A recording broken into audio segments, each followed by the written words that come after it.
반갑습니다, 여러분. 계시탐정 장전도사입니다. 안녕하세요. 이제 오늘 제목은 이제 예고해드렸던 대로 예수 대 바울. 바울을 믿지 말고 예수를 믿어라. 라는 제목입니다. 우리가 이제 신앙생활을 하면서요, 그 목회자나 교역자를 제외하고는 사실 신학이라는 것에 크게 신경 쓰지 않는 경우가 많습니다.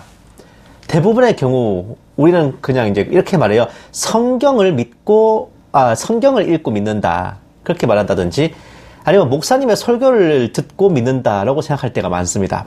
그렇다 보니 좀 깨어 있으신 분들이나 아니면 생각이 깊으신 분들은 좀 두 갈래로 나눠요. 첫째는 신학을 알아야 제대로 성경을 볼 수 있다라고 보는 시각. 후자는 성경대로 믿는 것에 신학 따위는 필요 없다라고 보는 시각입니다. 그런데 전자는 좀 싸가지가 없는 경우입니다. 그리고 마치 이제 교역자나 좀 신학을 배운 입장에서 좀 약간 평신도들을 얕잡아 보는 그런 시각이 있는 경우가 많아요. 또는 평신도 차원을 넘어서 주의 종의 길을 가려는 싹수가 보이는 분들이 통상 그렇게 생각합니다. 똑바로 신앙을 하려면 신학을 알아야 한다라고 생각하는 경우가 많아요. 근데 후자의 경우 굉장히 유감스러운 말씀이지만 어쨌든 전자의 경우는 공과 과가 좀 나란히 있다 그러면은 후자, 성경대로 믿는데 신학 따위 필요 없다라고 보는 관점은 신앙생활 경력에 있어서 오히려 신학에 대해 크게 신경 안 쓰고 사시는 분들보다 그 열매가 좀 안 좋을 확률이 높습니다. 한마디로 그냥 조용히 평범하게 믿으시는 분들보다 엇나갈 확률이 높다고 해야 될까요? 신앙에 신학 따위 필요 없다 생각하시는 분들께 감히 말씀드리옵기는 신학을 우습게 아셨다가는 큰 코 다칠 확률이 높아요. 그 성경대로 믿는 믿음이란 걸 확립해준 기반이 바로 신학에서 나온 겁니다. 어떻게 예수님을 믿고 어떻게 복음을 배우고 또 그것을 또 구원을 어떻게 받고 이런 것들을 체계화 시켜가지고 그 길을 정리해 준 거예요. 우리가 듣고 믿고 전할 수 있게 해준 그 베이스를 깔아준 게 바로 신학이라는 학문입니다. 그러니 우리는 아무리 신학 따위 필요 없이 성경대로 믿는다라고 해봤자 결국은 내가 다니는 교회 목사님, 내가 듣는 설교에 스며든 신학 기조에 영향을 받는 겁니다. 성경을 정말 문자적으로 믿으시는 그 바이블 빌리버들도요, 엄밀히 따지면 그 바이블 빌리버가 속한 그 교단의 신학이 있는 거예요. 신학이라 하면 대표적으로 쌍벽이죠. 칼빈주의와 알미니안주의가 이 쌍벽을 이루는데 우리는 좋든 싫든 간에 이 두 가지 신학 기조 중에 하나에는 속해 있게 돼 있어요.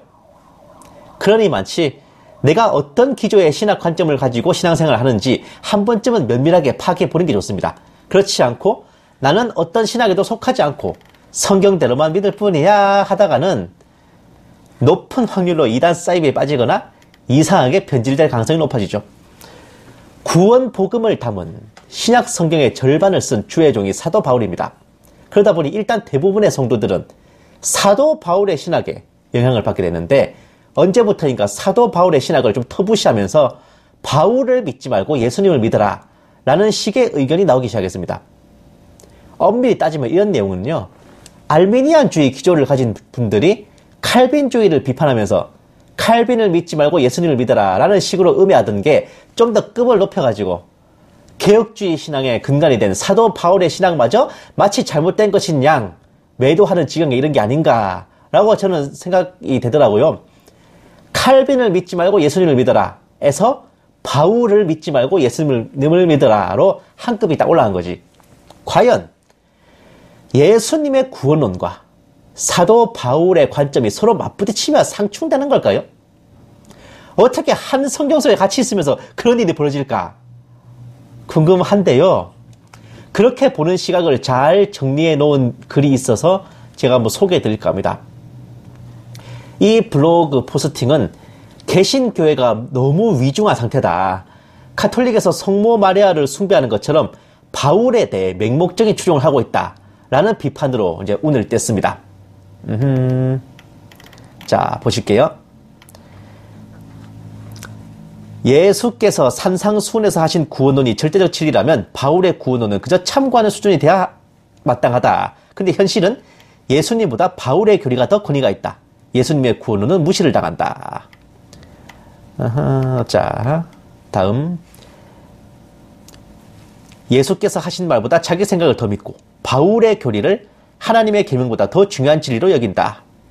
주님께서 하신 좁은 문에 대한 구원론은 그들을 믿지 않는다. 수많은 신자들이 잘못된 교리를 따르다 지옥으로 떨어진다. 그리스도보다 바울의 교리를 적극적으로 옹호하는 사람들이 너무 많다. 구원론을 언급하면서 예수님의 말이 아니라 바울의 서신만 인용한다. 바울의 교리에서 예수 그리스도께서 말씀하신 진리로 돌이켜야 한다. 법정에서 최종 판결은 누가 내리냐? 변호사와 검사가 서로 말하지만 판결은 판사가 한다. 사람의 구원은 누가 결정하냐? 바울이 하냐? 예수님께서 하시냐? 바울의 구원론을 따르겠습니까? 예수 그리스도의 구원론을 따르겠습니까? 누가 구원받을지를 결정하신다면 구원의 기준을 누가 더 잘 알고 있겠습니까? 자, 오른쪽에 예수님, 왼쪽에 바울이 있는데 수많은 신자들이 바울의 주위에 북적대며 몰려 있습니다. 자, 현대 교회의 다수파는 예수파가 아니라 바울파입니다.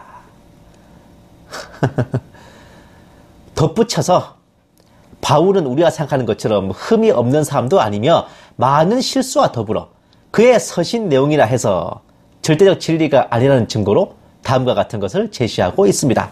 보시겠습니다. 여자는 머리에 수건을 써라. 현대교회에서 머리에 수건을 쓰지 않는다. 이것은 진리가 아니라 다만 유대인의 관습이고 바울은 이방인 교회를 위해 잘못 판단한 것이다. 2번 여자는 교회에서 잠잠하라. 이 주장도 진리가 아니라 참고하는 정도이며 올바른 권면으로 보기도 힘들다. 3번 처녀들은 임박한 환란을 대비하여 독신으로 지내기를 권면한다. 이 권면도 바울의 생각일 뿐이다. 4번 할례를 받지 마라. 그러나 바울은 디모데를 데려다 할례를 행했다. 바울도 자기가 필요할 때는 할례를 했다. 5번 믿음과 행위의 모순적 주장.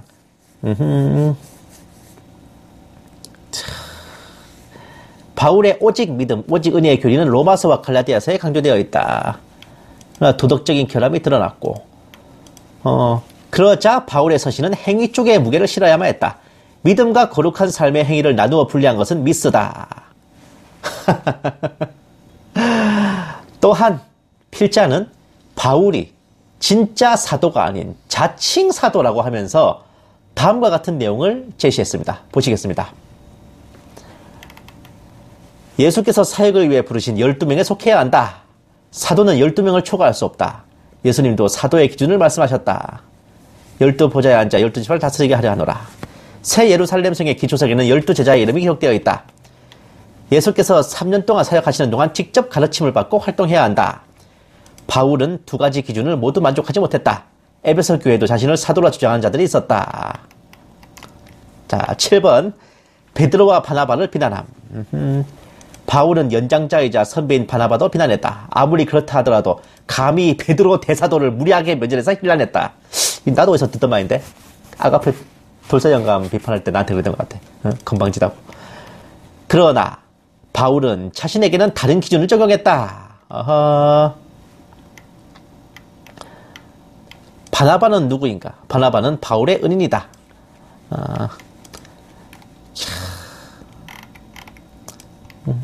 그런 바나바의 신세를, 그러니까 바울이 이렇게 두 번이나 바나바의 신세를 졌지만 바나바를 비난한 것이다. 바울은 청년 마가를 두고 나이가 많은 바나바와 크게 다투기도 했다. 결과적으로 보면 바나바와 바울의 다툼은 바울이 실수한 것이다. 자, 다음 8번 바울의 교만. 바울은 사도가 아니다. 하지만 그는 사도보다 자신이 더 뛰어나다고 자랑했다. 나는 저 위대하다고 하는 사도들보다 부족한 게 조금도 없다고 생각합니다. 내가 아무것도 아니지만 저 가장 뛰어난 사도들보다 결코 조금도 못하지 않기 때문입니다. 얼마나 교만한 말입니까?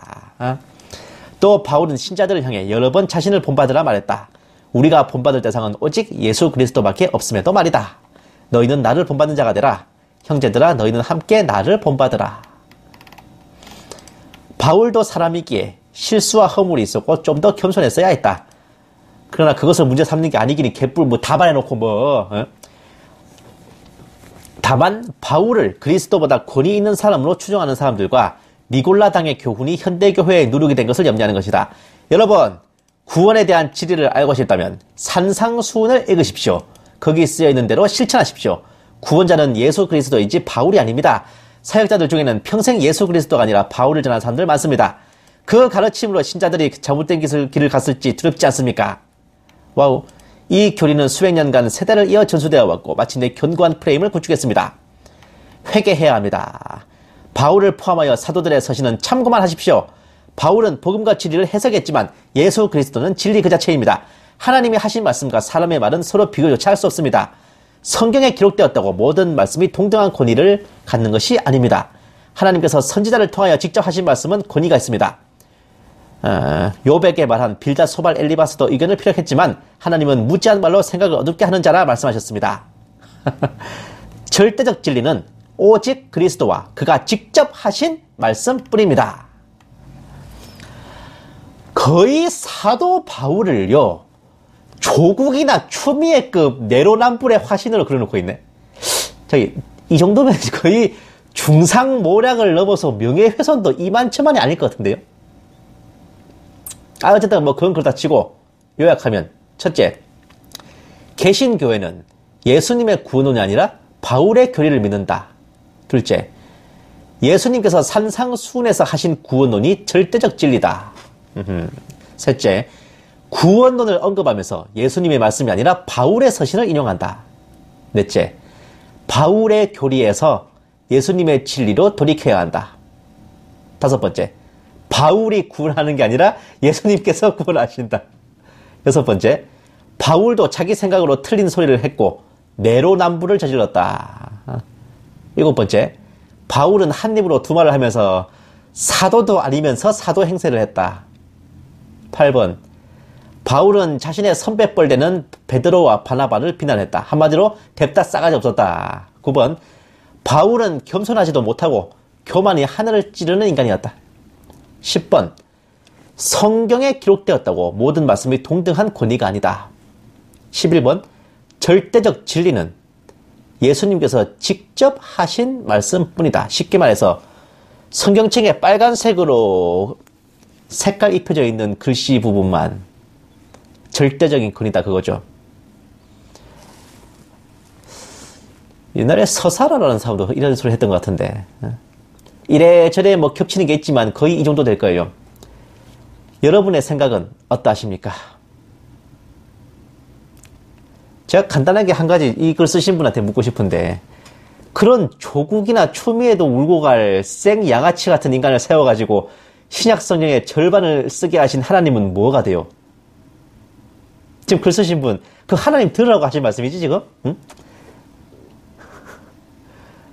아니 하나님이 요양원 들어가실 때 다 된 뒷방 늙은이라서 정신이 깜박깜박 하셔가지고 그런 놈을 세워가지고 성경의 절반을 쓰게 하셨어요? 그럼 그런 생 양아치가 쓴 성경책을 읽고 있는 당신은 뭔데? 우리 기독교인들은 다 뭐고?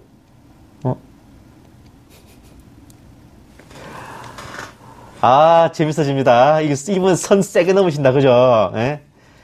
본 게시탐정에 출입하셨다는 것은 다음 시간부터입니다. 감사합니다. 게시탐정 장전도사였습니다. 안녕.